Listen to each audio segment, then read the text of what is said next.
Part 1, 6 big hindrances to faith. ang 6 na malalaking hadlang sa ating pananampalataya.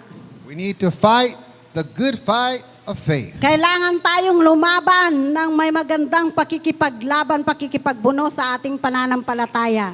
Who's ready to learn about these hindrances Sino ang mga handa na dito na matuto patungkol dito sa mga hadlang na to? that we may come to an understanding Na para maunawaan natin of what the Word of God says belongs to you? kung ano ang sinasabi ng salita ng Diyos na ito ay sa iyo, That para you sa may iyo.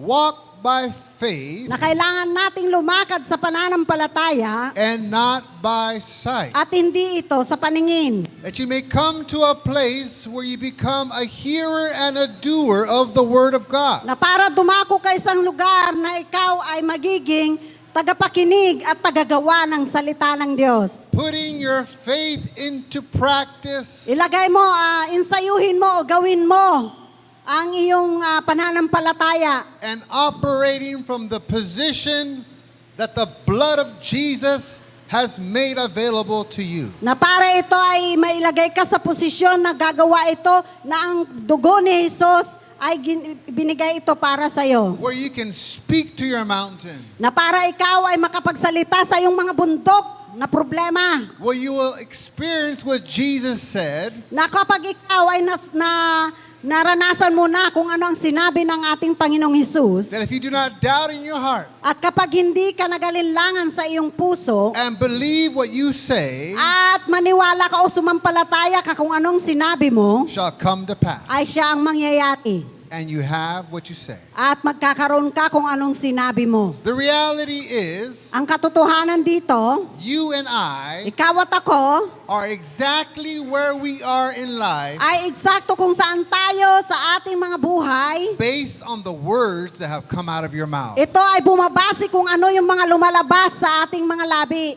Amen? Amen? Kaya wag tayong magsasabi ng kung ano-anong hindi ayon sa salita ng Diyos. If you will understand this, Kapag naunawaan mo ito, you will begin to think differently. ikaw ay mag-uumpisa na ngayon na mag-isip ng kakaiba. You will talk differently. At ikaw magsasabi na ngayon ng kakaiba. You will act different. At kikilos ka na ng kakaiba. And you will experience a whole new life. At makakaranas ka ngayon ng buong panibagong buhay.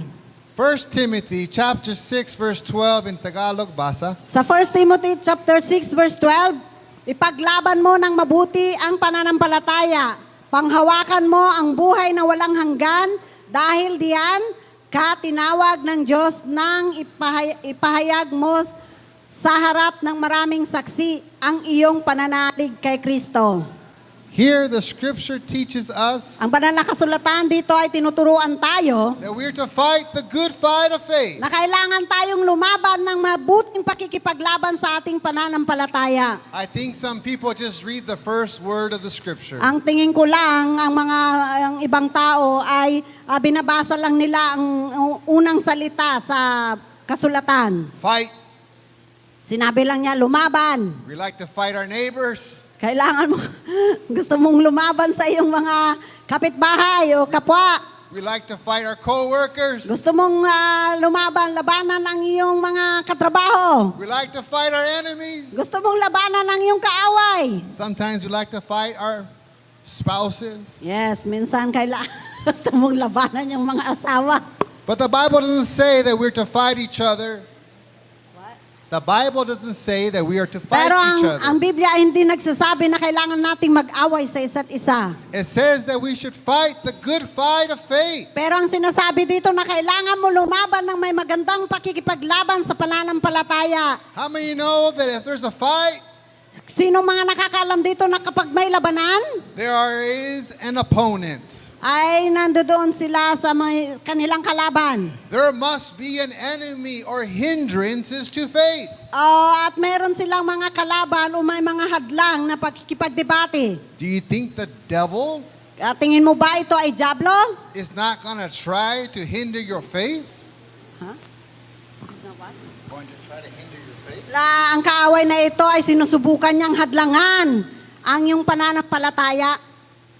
A lack of faith Ang kakulangan sa pananampalataya comes from a lack of knowledge ay ito ay nagmumula sa kakulangan din ng kaalaman of God's Word. ng salita ng Diyos. I'll say that again. Sasabihin ko ulit, A lack of faith ang kakulangan ng pananampalataya comes from a lack of ay knowledge nagmumula doon sa kakulangan ng iyong karunungan of God's Word. ng salita ng Diyos. But thank God, Pero salamat sa Panginoon, there is a way mayroong mga pamamaraan where you can have great faith. na para magkaroon ka ng mga malalaki o dakilang pananampalataya. Romans 10:17, Sa Romans basa, Tagalog. 10:17. Basa. Romans 10:17. Kaya't ang pananampalataya ay bunga ng pakikinig at ang pakikinig naman ay bunga ng pangangaral tungkol kay Kristo. How does faith come? Paano ba ang pananampalataya dumarating sa iyo? By hearing. Sa pamamagitan ng pakikinig. By hearing my problems. Sa pamamagitan ba ng pakikinig mo sa iyong problema?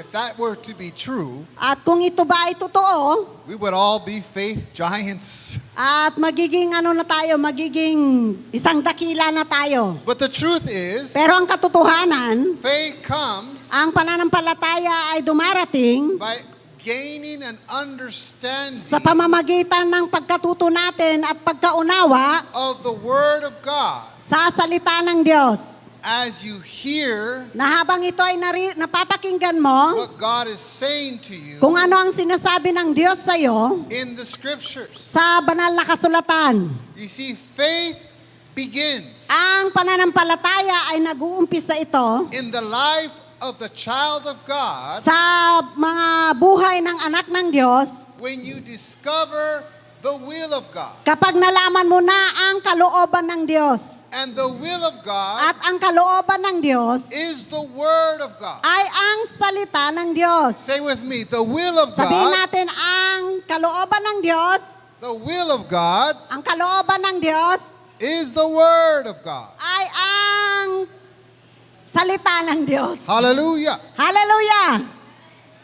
Oh, if it be the will of God, At kung sinasabi, kung ito ay kalooban ng ating Panginoon, then allow this to happen in my at hayaan life, mong Lord. mangyari ito sa aking buhay. You lack understanding when Ikaw you ay, say that. ikaw ay may kakulangan sa kaalaman kapag sinasabi mo yan. Because if you can find it in the Word of Dahil God, kapag nalaman mo ito, ang salita ng Diyos, then it is the will of God. at ito ay ang kalooban ng Diyos, And you have to learn to put your faith at kailangan at ikaw ay matututo na ilalagak mo ang iyong pananampalataya, in what God has said belongs to you, at kung ano ang sinasabi ng Diyos ay ito ay para sa iyo. and begin to fight the good fight of At faith. ikaw ngayon ay makikipaglaban na sa magandang pakikipaglaban sa iyong pananampalataya.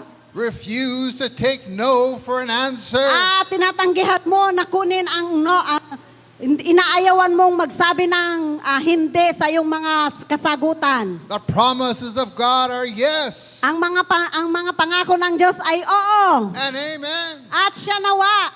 God promises you to prosper your life Pinangako ng Diyos na ikaw ay pagpalain sa iyong buhay and be in health, at maging malusog. even as your soul Kahit ang prospers. iyong kaluluwa ay ito ay pagpalain. God loves you. Mahal ka ni Jesus, mahal ka ng Diyos. He cares for your life. At iniingatan niya ang iyong buhay. He desires you to be spiritually, Ninanais niya na ikaw ay maging isang espiritual physically, at physical Financially, at pinansyal and materially at material made whole. na kailangan ito ay buo. You are designed Ikaw ay dinisenyo to be victorious. na para ikaw ay maging mapagtagumpay. You're not a victim. Hindi ikaw ay hindi ka biktima. You're more than a conqueror. Ikaw ay higit pa sa mapagtagumpay. Through Christ who loves Sa you. pamamagitan ni Kristo na siyang nagmamahal sa iyo. Do not let the death of Christ, do not let the death, burial, and resurrection of Christ Huwag mong hayaan ang pagkamatay ni Kristo at ang kanyang pagkabuhay na muli be in vain. ay mawawalang halaga. It wasn't done for no purpose at all. Hindi ito naganap ng walang purpose, walang layunin. It happened for a purpose. Ito ay nangyari ng may layunin. He has saved you. At iniligtas ka niya. He has called you At tinawag ka niya with a holy calling, ng may banal na pagtawag. not according to your works, Hindi sa pamamagitan ng iyong mga gawa, but according to his purpose kung hindi sa pamamagitan ng kanyang mga layunin and his grace. at sa kanyang kahabagan. It is given to you At ibinigay niya sa iyo in Christ Jesus kay Kristo Jesus. even before time ever began. Kahit ito ang panahon ay nag-umpisa pa. Turn to your neighbor and say, God has a plan for you. Sabihin mo sa katabi mo, may plano ang Diyos sa iyo. Hallelujah. Hallelujah. Many people Maraming mga tao confess their lack of faith. ay sinasabi nila palagi na ang kanilang mga kakulangan sa pananampalataya.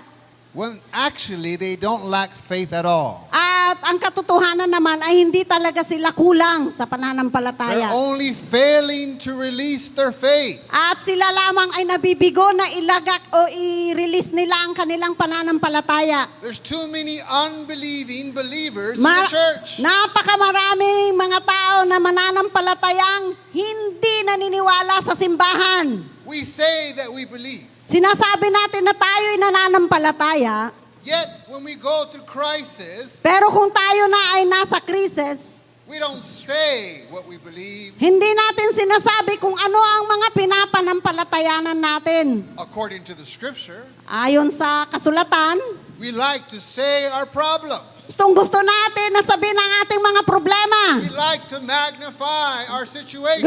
Gustong-gusto natin na itaas ang ating mga sitwasyon. And the devil accommodates your fear. At ngayon ay ina-accommodate ka ng dyablo sa iyong mga pagkatakot.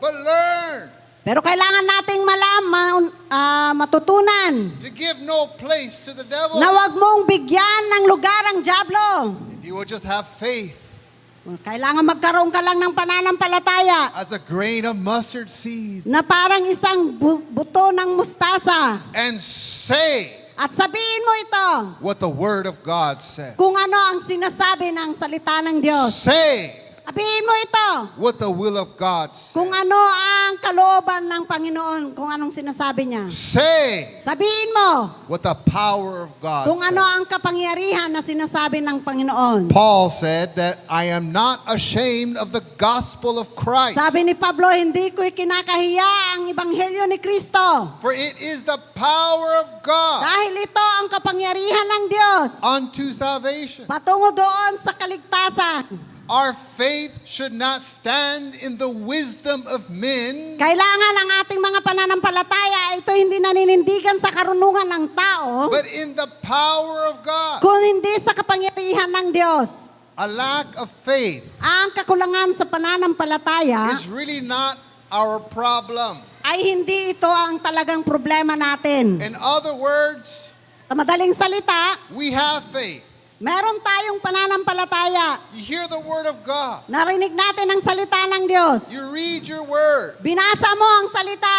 You come under the teaching of the word of God. At pumunta ka doon sa mga pag-aaral at pagtuturo ng salita ng Diyos. What we lack to do Pero ang kakulangan na ginagawa natin is exercise our faith. ay iniinsayo natin o ginagawa natin ang ating And pananampalataya. release At ilagak ito, i-release natin ito. You see, when you put your faith in God Kapag inilagak mo ang iyong pananampalataya sa Diyos and learn how to speak with the promises of at God matuto ka na sabihin mo kung ano yung mga pangako ng Diyos, concerning whatever you are seeking, kung ano man yung mga hinahanap mo, and you put some corresponding action at ito ay iyong gawin behind your faith, sa iyong pananampalataya, then the power of God at ang kapangyarihan ng Diyos will begin to flow. ay ito ay mag-uumpisang dumaloy. Turn to your neighbor and say, Sabihin mo sa katabi mo, flow. dumaloy. You see, the woman with the issue of blood, Naalala natin ang babaeng may issue ng inaagasan ng dugo. She heard of Jesus Narinig niya ang patungkol kay Jesus. and she believed what she heard. At siya'y sumampalataya kung anong narinig niya. And she said something with her mouth. At nagsabi siya ng isang bagay sa kanyang mga labi. If I can just touch the hem of his At garment, sabi niya, kung mahipo ko lamang ang lalayan ng kanyang damit, I shall be made whole. at ako ay gagaling. She put some action behind her faith. At ginawa niya, gumawa siya ng isang aksyon sa kanyang She pananampalataya. pressed through the crowd At sumiksik siya doon sa mga tao. and she touched the hem of Jesus' garment. At inipo niya ang laylayan ng damit ni Jesus. Jesus said, "Who touched At me? sinabi ni Jesus, sino ang humipo sa akin? Who touched me?" Sino ang humipo sa akin? Because I felt power flow. Sabi ni Jesus, dahil naramdaman ko ang kapangyarihan ay dumaloy palabas sa akin. Jesus told the woman, At sinabi ni Jesus sa babaeng ito,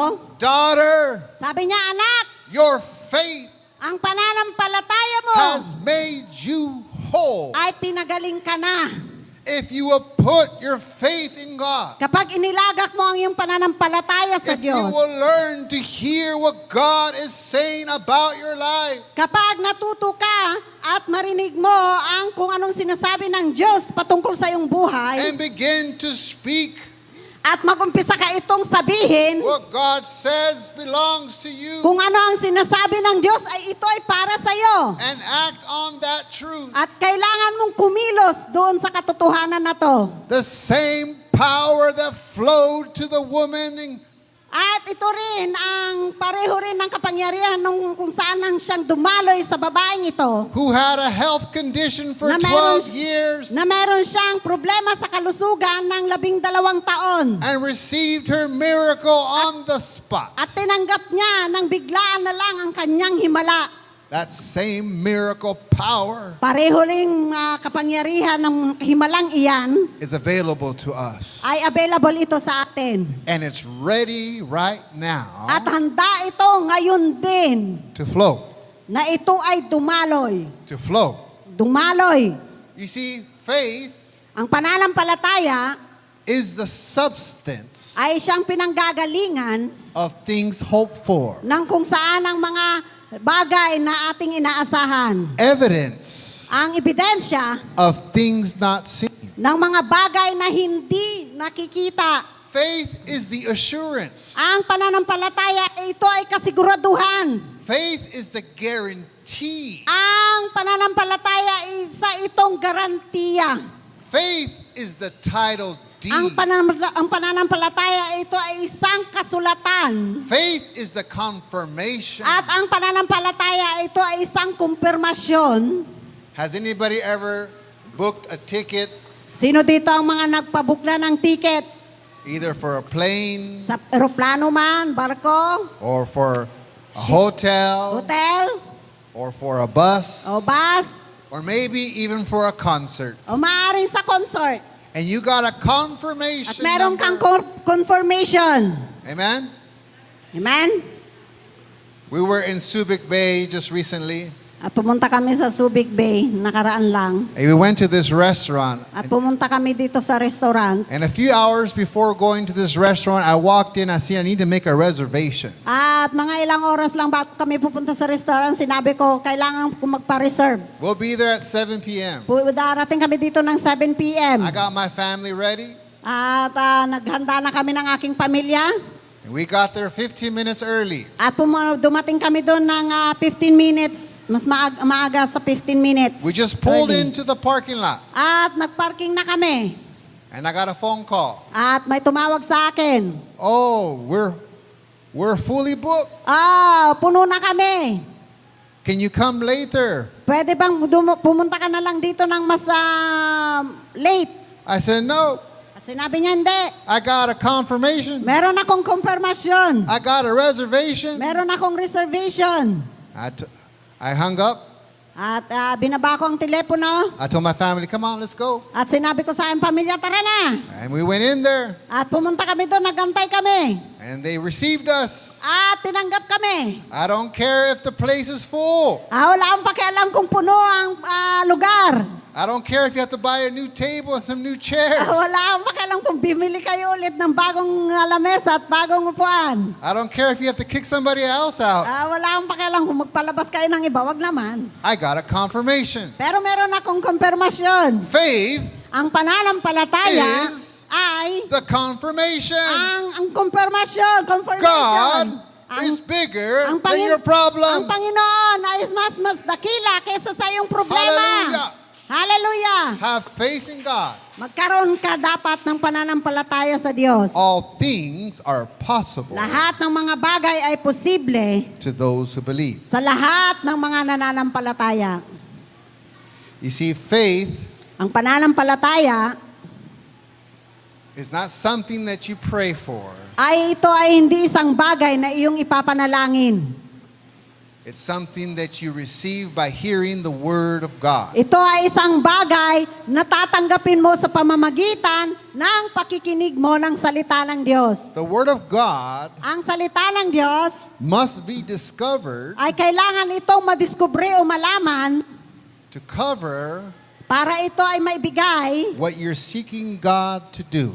kung ano ang hinahanap mong gawin sa iyo ng Panginoon. And once you find it, At kapag ito ay nasumpungan mo, learn to feed upon the word of God. kailangan matuto kang ipakain ito sa espiritu mo, sa salita ng Diyos. And begin to listen. At kailangan magumpisa kang makinig.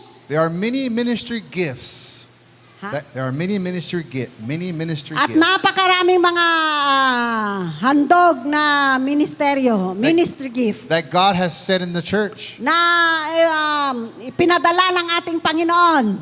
The ministry gift of the teacher. Ang handog ng mga tagaturo, If you magtuturo, really guro. want to learn and gain more understanding, if you really want to learn Kung gusto mo talaga na matuto at magkaroon ng kaalaman, and gain an understanding of the word of at God, magkaroon ka ng kaalaman sa salita ng Diyos, get into a Bible study. kailangan dumalo ka sa Bible study. Amen? Amen? Turn to your neighbor. Sabi mo sa katabi mo, I said, are you going to a Bible study? pumupunta ka ba sa Bible study? Hallelujah. Hallelujah. Turn to your neighbor and say, you need to get into a Bible Sabihin study. mo sa katabi mo, kailangan mong dumalo sa Bible study. Hallelujah. Hallelujah. Get under the teaching of the Word of God. Kailangan kang pumaloob doon sa katuruan ng salita ng Diyos. Faith and life will come to your spirit. Ang pananampalataya at ang buhay ay dadako ngayon sa iyong espiritu.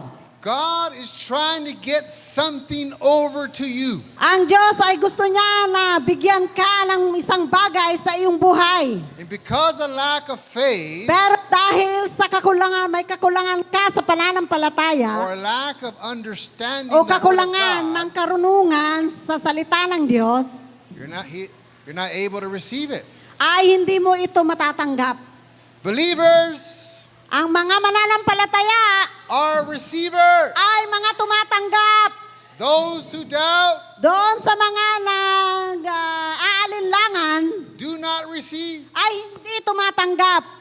But the cure to doubt Pero ang sagot o ang kagalingan, ang sagot doon sa mga alinlangan is to gain an understanding of Ay- what the Word of God says. ay kailangan tayong makakuha o makaalam ng mga kaalaman doon sa mga salita ng Diyos kung anong sinasabi nito. And learning to speak At faith. matuto tayong magsabi ng may pananampalataya. John 6:63. Sa John 6:63, basa.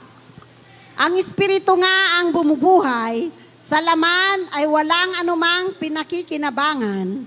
Ang mga salitang salita ko sa inyo ay pawang Espiritu at pawang buhay. Here, the scripture Nakikita natin dito sa kasulatan, clearly says, napakalinaw na sinasabi, the words that I speak, ang salita na sinasalita ko, sinasabi ko, they are spirit ito ay they are life. espiritu at ito ay buhay. Jesus says, I've come to give you life Sabi ni Jesus, pumarito ako para bigyan ka ng buhay, in abundance, ng may kasaganaan, to to the full ng punong-punong kasaganaan till it overflows. hanggang ito ay mag-uumapaw. Because I have this for you. At meron ako ito para sa iyo. It belongs to you. Ito ay para sa iyo. But don't let certain things hinder your faith. Huwag mong hayaan na mga ibang bagay ay humadlang para sa iyong pananampalataya From receiving it. mula sa pagtanggap dito. You can receive a revelation from Ik- God Ikaw ay makakatanggap ng kapahayagan mula sa Panginoon through reading the Word, sa pamamagitan ng pagbabasa ng kanyang mga salita meditating on the Word of God. at bulay-bulayin ang salita ng Diyos. We have to learn how to speak Kailangan tayong matuto kung paano natin ito sabihin o salitain. the Word of God Ang salita ng Diyos over ay lagi, and over again. palagi, paulit-ulit. We have to learn to, there's a Greek word called utter and mutter the Word. Kailangan matuto tayong sabi dito sa Greek word na kailangan nating sabihin ito. Sabihin natin ito. There's a cow who chews its food and it chews it. Ang mga baka ay kumakain ng kanilang pagkain na damo at ito ay talagang ninunguya nila ng husto. And it goes in At ito ay papasok sa kanila. and it comes back out again At lalabas ulit. and he chews it again. At ngunguyain ulit nila. And it goes in At papasok ulit. and he chews it. At Or it comes back ngunguyain. up again and he Ah. chews it again. At lalabas ulit. At ngunguyain nila ulit ito. We have to be like that. Let the Word of God, Kailangan nating maging ganito sa salita ng as you Diyos. speak it, Na habang ito ay sinasabi mo, as you hear it, na habang ito ay pinapakinggan as mo, you look at it, na habang ito ay binabasa mo, let it enter in at papasok ito ngayon, and let it come back up again at lalabas ngayon ulit. and speak it. Habang ito ay sinasabi mo, Hear it. at ito ay papakinggan mo, Look at it. at babasahin mo, Introduce it into your at system ipakilala mo ngayon ito, ibilagay mo ngayon ito sa iyong sistema, until revelation comes. hanggang sa ang kapahayagan ay That's where dumating sa iyo. God reveals himself to you. Na kung saan ito ay ipapahayag ng Diyos ang kanyang sarili sa iyo. And you believe the Word of God. Naniniwala, And you believe the At Word of God. mananampalataya ka ngayon sa salita ng Diyos. That's when you know the truth. Ngayon ito ay kung ikaw ay malalaman mo na ang katotohanan And the truth will make you free. at ang katotohanan ay magpapalaya sa iyo. Hallelujah. Hallelujah. About 2 weeks ago, At 2 linggo na nakakaraan, I was in my house ako ay nasa aking bahay working on a speaker. at nag-work ako at tinatrabaho ko ang speaker, And inayos ko something ang speaker. shifted in my lower back. At merong nangyari doon dito sa aking mababang likod. And later on that day, At nung mga pagkatapos ng araw na yon, I can feel the sciatic nerve ay naramdaman ko ngayon ang sciatic nerves flowing from my na, lower back down my leg. na sumasakit na dito sa aking lower back hanggang sa aking It legs, hurt. binte. Ang sakit. I said, how am I going to go to Bible study this week? At sabi ko, paano ako ngayon pupunta sa Bible study ngayong linggong to? How am I going to preach on Sunday? Paano ako mangangaral sa linggo? Who's going to take care of me? Sino ang mag-aalaga sa akin? And I began to say, At nagumpisa akong magsabi, I'm going to Bible study pupunta ako sa Bible study. and I'm going to teach the Word of At God. magtuturo ako ng salita ng And I Diyos. will be there on Sunday At pupunta ako doon sa church sa Sunday. and I'm going to preach the Word of At God. mangangaral ako ng salita ng Diyos. I'm not moved by what I Hindi feel. hindi ako matitinag kung ano ang mga nararamdaman ko. I believe the Word of God At nananampalataya ako sa salita ng Diyos. that by His stripes Sa pamamagitan ng kanyang mga latay, I'm healed. ako ay gumaling. I have to act. Kailangan kong kilusin ito. The Word of God is true. Kailangan kong gawin. Kailangan kong kilusin ng salita ng Diyos ay totoo. I still had the symptoms going to Bible study. At meron pa rin akong symptoms, ika-ika, papunta sa Bible I study. still had the symptoms preaching on Sunday. May sintomas pa rin na nangangaral sa Sunday. Picking up the speakers, setting up the church. At pinipick up ko ang speaker dito, nagsiset up sa church. I don't show it too much in person, but at the house I'm like, ugh. Hindi ko pinapakita dito, pero sa bahay, uugod-ugod. Joke. But this past weekend, At ngayong mga nakaraang linggo, I kept speaking faith. talagang sinasabi ko ang pananampalataya ko. And I realized, At nalaman ko na lang, hey, hey, all the symptoms are gone. lahat ng sintomas ay wala na. Hallelujah. Hallelujah! Faith, Ang pananampalataya, faith in the word sa salita, has made me whole. ay pinagaling ako. Has made me whole. Ay pinagaling ako. Hallelujah. Give Hallelujah. God a shout of praise. Purihin natin ang Panginoon, mga kapatid. My wife can testify many times. At ang asawa ko ay makakapagpatotoo ng maraming beses. I refuse At tinatanggihan ko to be sick na maging magkasakit. because I know what belongs to me. Dahil alam ko kung ano ang para sa I akin know how to release faith. at alam ko kung paano ihayag ang aking pananampalataya. I am a believer. Ako ay isang mananampalataya. I am a receiver. At ako ang tumatanggap. Ako ay tumatanggap. I now possess At ako ito ngayon ay akin na. the Pag-aari ko na promises ito. of God. Ha? The promises of God. Pag-aari ko na ang mga pangako ng Diyos. A lack of knowledge Ang kakulangan sa karunungan will hinder us ay siyang hinahadlangan tayo. and hold us in bondage. At ito ang naghahawak tayo, ito ang gumagapos sa atin. Because we cannot act upon God's word Dahil hindi tayo makakakilos sa salita ng Diyos, beyond actual knowledge sa doon ng higit pa sa mga karunungan o kaalaman of God's word. ng salita ng Diyos. Some people say, Pastor, Ang iba nagsasabi, Pastor, pray for me. ipanalangin mo ko. Okay. Sabi niya, okay. For what? Nang ano? Just pray for me in general. Ay, panalangin mo lang ako ng kahit ano lang, general lang. Sometimes I want to say, oh, you of little faith. Minsan gusto kong sabihin, ikaw na maliit ang pananampalataya. You don't even know what you need prayer for. Hindi mo nga alam kung ano ang kailangan mong ipanalangin. You don't even know the will of God. Hindi mo nga alam kung ano ang kalooban ng Diyos. What are you standing on in the promises of God? Ano nga ang pinapanindigan mo o pinapaniniwalaan mo sa salita ng Diyos? To receive the miracle that you Para need. tanggapin ang mga himala na kailangan mo. Hallelujah. Hallelujah. Pastor, Pastor, I have a big problem. meron akong malaking problema. Walang pera. Walang pera, I no have money. some bills. Marami akong mga babayarin. What does the word say? Ano ang sinabi ng salita ng Diyos? Give. Magbigay ka! Oh, I don't want to hear that, Pastor. Ayokong marinig yan, Pastor. If I give, I have less money. Kapag nagbigay ako, meron na akong mas konti pang pera. And my problem is bigger. Ha?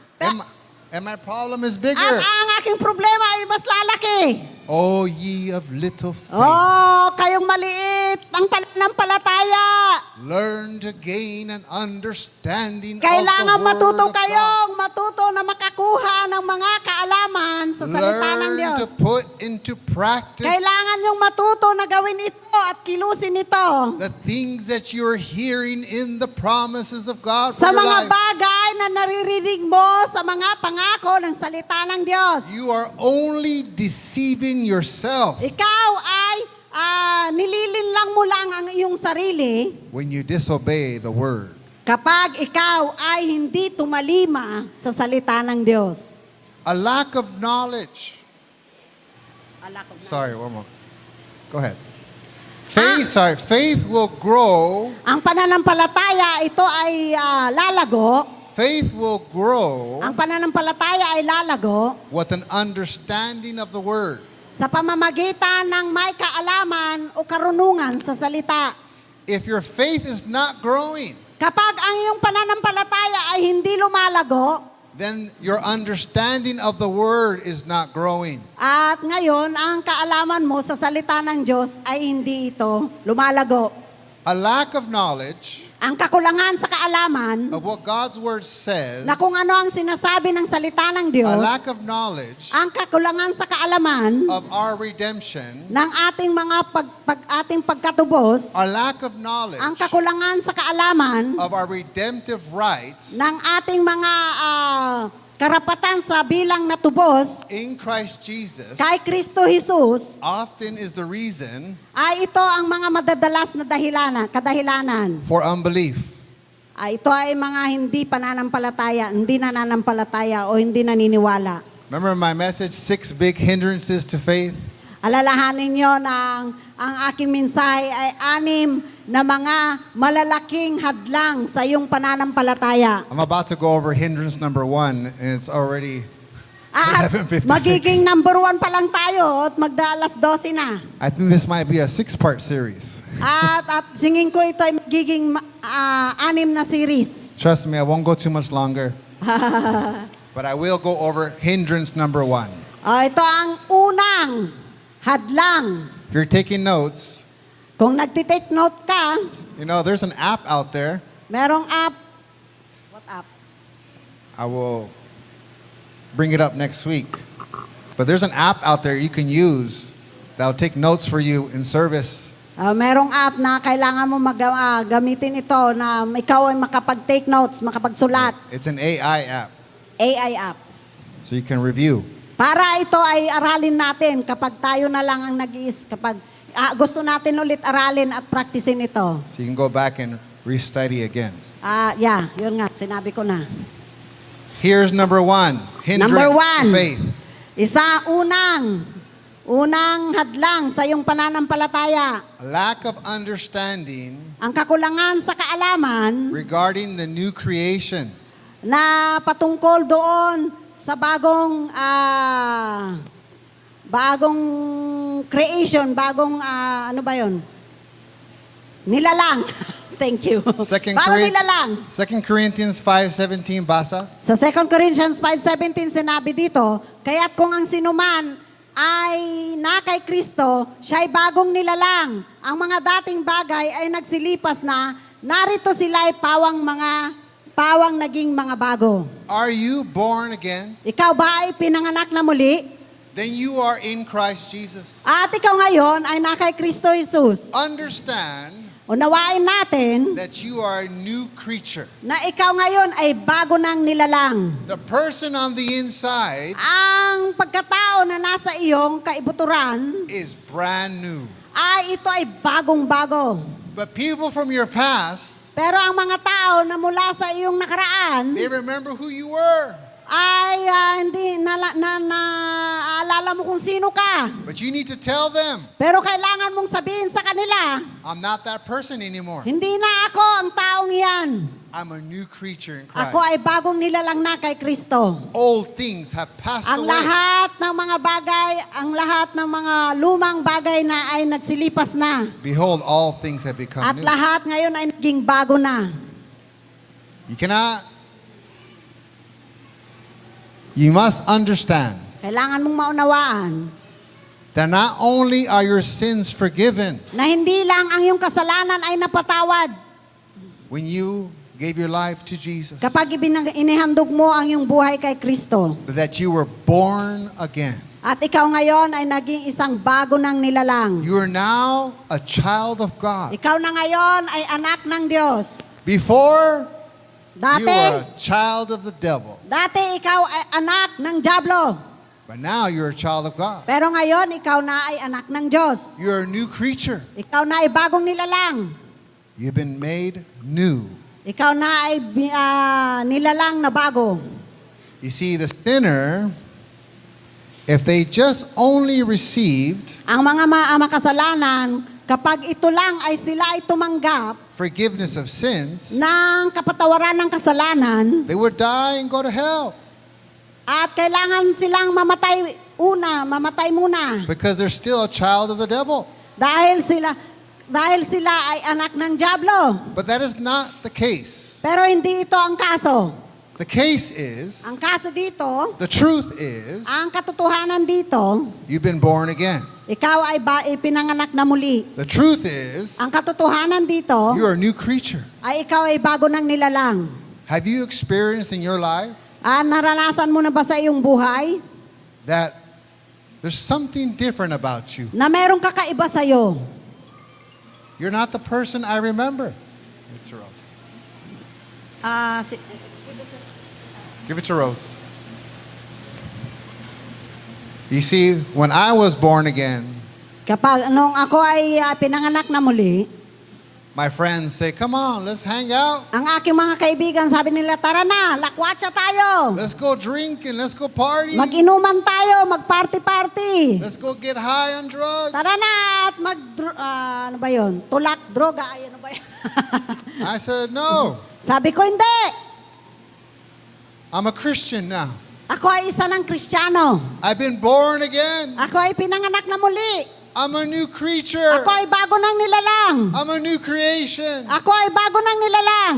Why don't you come to church with me? Bakit hindi ka sumama na lang sa akin sa simbahan?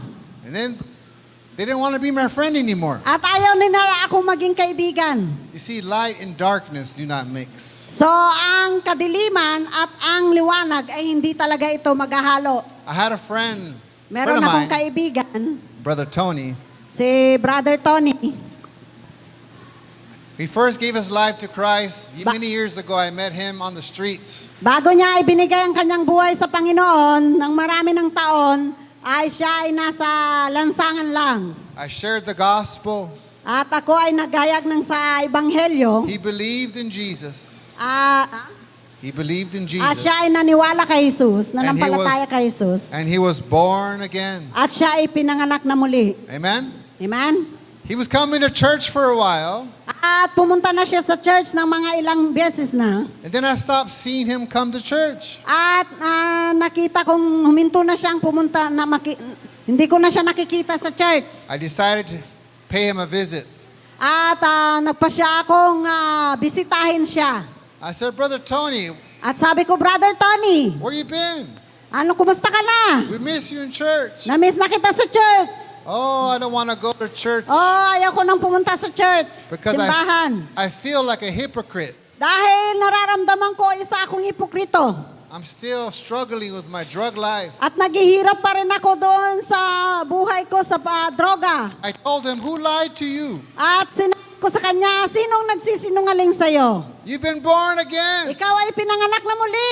You are a new creature. Ikaw ay bago ng nilalang. Old things are passed away. Lahat ng mga luma ay nagsilipas na. Behold, all things are become new. At lahat ng bago ay naging bago na. Lahat He ng mga still bagay ay remembers bago to na. this day when I said those words to him. At hanggang ngayon, kapag sinasabi ko sa kanya ang mga katagang ito, And he realized at nalalaman niya, nare-realize niya, that he wasn't just a forgiven sinner, na hindi lamang siya ay pinatawad ang kanyang kasalanan. but that he was a new creature. At siya rin ay bago ng nilalang. He was a child of God. At siya na ay anak ng Diyos. You see, if you're born again, Pag ikaw ay bago ng nilalang, you have the life of God in you. meron ka ng buhay ng Diyos sa iyo. You have the nature of God in you. Meron ka ng katangian ng Diyos na nasa sa iyo. Romans 8:17. Sa Romans 8:17.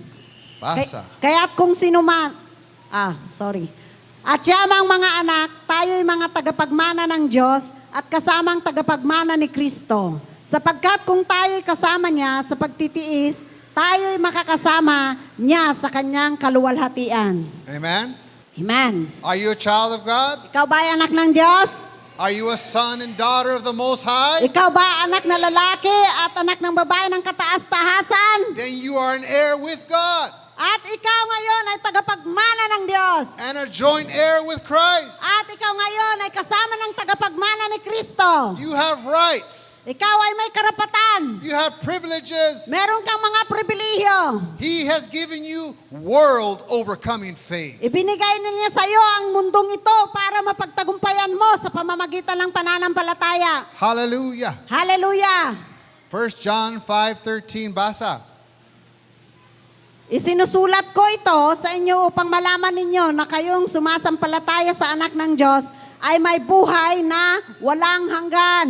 Many people Maraming mga tao, do not know hindi nila alam that they have eternal life. na meron silang habang buhay. They only see themselves Nakikita lang nila ang kanilang sarili as being saved from sin. na bilang naligtas mula sa kasalanan.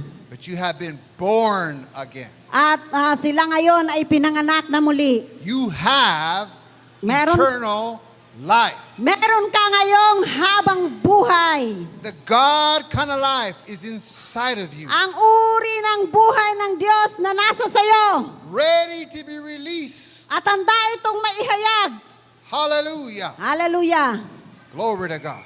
Purihin ang Panginoon. When you know what you have, Na kung alam mo na meron ka nito, and when you know who you are, at kung alam mo kung sino ka, that makes a big difference. ito ay magiging isang napakalaki ng diferensya. When you realize that you're the head and not the tail, Kapag nalaman mo na ikaw ay ulo at hindi buntot, when you realize that you're above only and not beneath, at kapag nalaman mo na ikaw lang ay nasa taas at wala sa ilalim, when you realize that you're blessed coming in kapag nalaman mo na ikaw ay pinagpala papasok, and you're blessed going out. at ikaw ay pinagpala palabas. Hallelujah. Hallelujah! All Naririnig niyo ba mga kapatid? it makes all the difference in the world. At ito ay magiging isang napakalaking diferensya sa mundo. Last night it was raining. Kagabi ay umuulan. Yesterday Ha? it was raining. Umuulan. It was almost time for outreach. At panahon na, halos oras na para mag-outreach. I said, I speak to the weather. At sinasabi ko, nagsasalita ako sa weather na ito, sa You panahon will na to. not rain during outreach. Hindi ka uulan sa outreach, Pastor, Pastor. you're telling me that you can speak to the weather and it Pa- will obey you? Sasabihin mo, Pastor, sinasabi mo sa akin na pwede mong kausapin ang weather at susunod sa'yo? Jesus spoke to the storm Si Jesus ay nangusap doon sa bagyo and it obeyed him. at sinunod siya. If you don't know who you are, Kapag hindi mo alam kung sino ka, you are a new creature. ikaw ay bago ng nilalang. You are positioned in power. Hawak-hawak mo, posisyon mo ang isang kapangyarihan Greater is he who na mas lives inside of you dakilang siya na nasa sayo than he who lives in this world. kesa sa dito na nasa mundong ito. We went to outreach, we preached, At hallelujah. pumunta kami sa outreach at nangaral kami, hallelujah. No rain, glory to God. Walang ulan, hallelujah. Glory to God. Then we went to a Bible study. At pumunta kami sa Bible study. As soon as we got into the Kuya Lito's house, At pagkapasok namin sa bahay nila Kuya Lito, it began to rain. at umulan. Hallelujah. Hallelujah. At nandoon na kami sa loob ng bahay. We were undercover, glory At to God. tayo ay na-cover ngayon. Hallelujah. Lastly, Ang panghuli. there's a man, I won't say his name, At merong tao dito pero hindi ko sasabihin ng pangalan. but many of you know him. Pero marami sa inyo nakakilala dito. I met him. At na-met ko siya, nakilala ko siya. I shared the word of God with At, him. at ibinahagi ko ang salita ng Diyos sa kanya. He's the neighborhood drunk. Siya ay isang lasinggero. Sa Gave his life to Christ. At ibinigay niya ang kanyang buhay kay Kristo. He came to Bible study 2 hours early. At pumunta siya doon sa Bible study na umaaga ng 2 oras. I said, Kuya, At sabi ko, Kuya, why are you here so early? bakit ang aga mo dito? He looked around. At tumingin siya. I'll tell you later, Pastor. At sinabi niya, mamaya sasabihin ko sa iyo, Pastor, I kung said, bakit. no, tell me now. At sabi ko, hindi, sabihin mo na ngayon sa akin.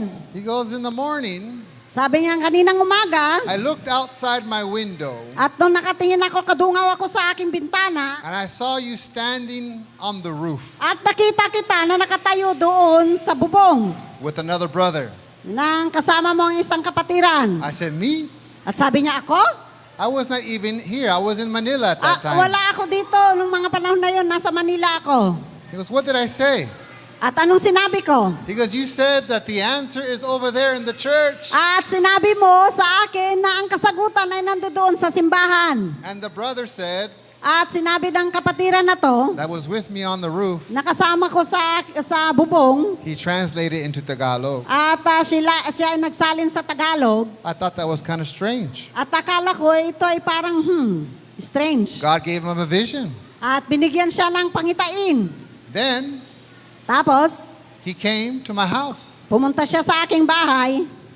Pastor, I've been reading my Bible. At sabi niya, Pastor, binabasa ko ang aking Biblia. I have some questions. Meron akong mga katanungan. I want to understand. Gusto kong malaman ito, maunawaan. And I said, let's go over the word At, together. at sabi niya, sige, magbasahin natin pareho. Faith cometh by hearing, Ang pananampalataya ay dumadako sa pakikinig. and hearing by the word of At God. pakikinig ng salita ng Diyos. Amen? Amen?